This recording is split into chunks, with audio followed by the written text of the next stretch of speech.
কি খুশি লাগতেছে আপনাদের কীভাবে বলবো। চরম একটা সুযোগ পাইছি পাপ থেকে মুক্তি পাওয়ার জন্য।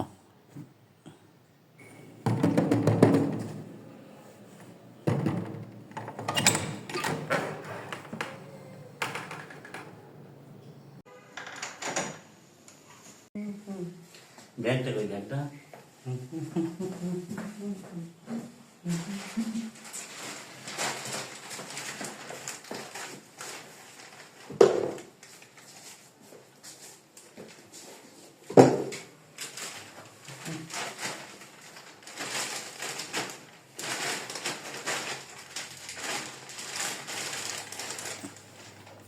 এই সুযোগ কোনোভাবে হাতছাড়া করা যাবে না। দেখা যাক, পাপ মোচন হইতে হবে।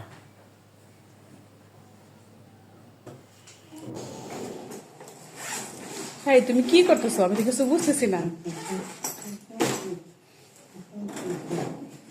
হ্যাঁ, কি করো? দেখা খুশির খবর।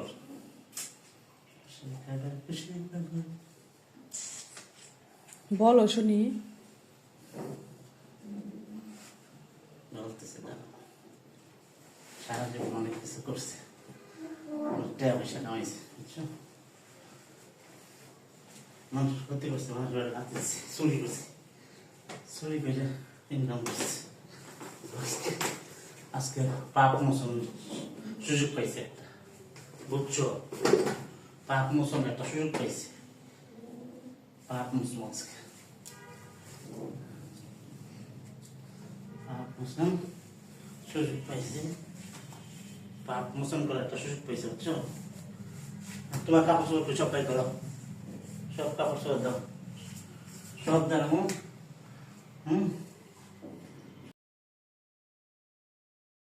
কোনো পুরাতন কাপড় রাখা যাবে না, সব ফালা দেবো, মানুষকে দিয়ে দেবো, ফকিরকে দিয়ে দেবো, মিসকিনকে দিয়ে দেবো। পাপ মুক্ত হতে হবে, সুযোগ পাইছি। নতুন কাপড় পরলে 7 গুণ মাপ, নতুন পোশাকে 7 গুণ মাপ। সুযোগ পাইছি, বুঝছেন?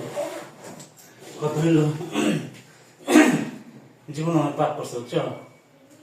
হ্যাঁ, নামাজটা করছে, তা আমার মতো ভয় রয়েছে, পাপটা মোচন হয়েছে না।